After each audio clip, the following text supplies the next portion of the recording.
Kepala BNPB imbau pelibatan multipihak sosialisasi bahaya bencana.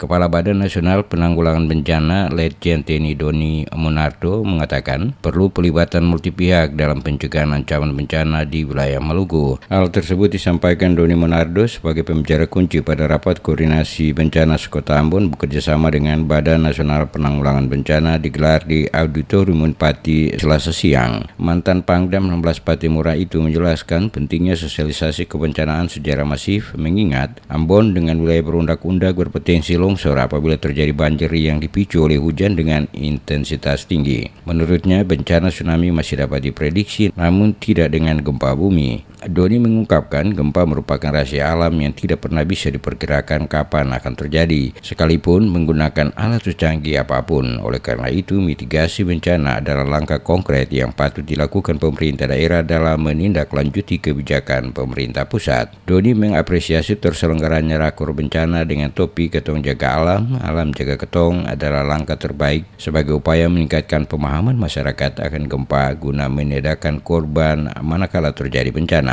Di samping itu, Doni Monardo juga mengingatkan untuk selalu menjaga alam sebagai salah satu upaya mitigasi bencana. Mitigasi vegetasi dengan penanaman pohon di pinggir pantai dapat meredam laju tsunami hingga 88% menurut hasil riset. Setiap pembangunan harus berorientasi terhadap kebencanaan.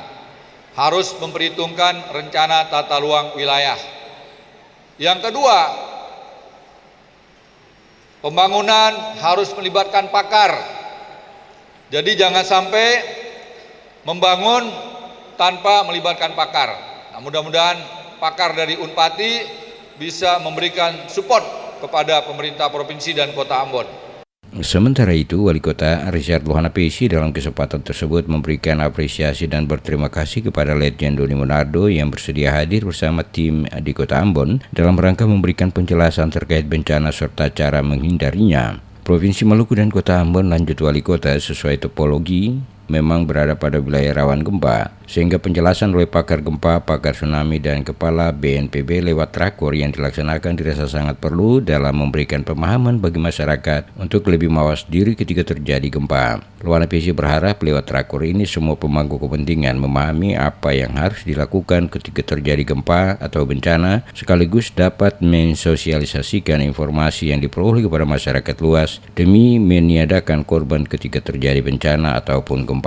Kepala sekolah, mulai dari TK, SD, SMP, SMA, seluruh lurah, kades, raja, kemudian seluruh ketua-ketua majelis jemaat, para pendeta-pendeta jemaat, maupun imam-imam masjid yang kita undang bersama-sama untuk bisa mendengar secara langsung dari sumber pertama bagaimana bahayanya sebuah bencana kala yang akan kita hadapi.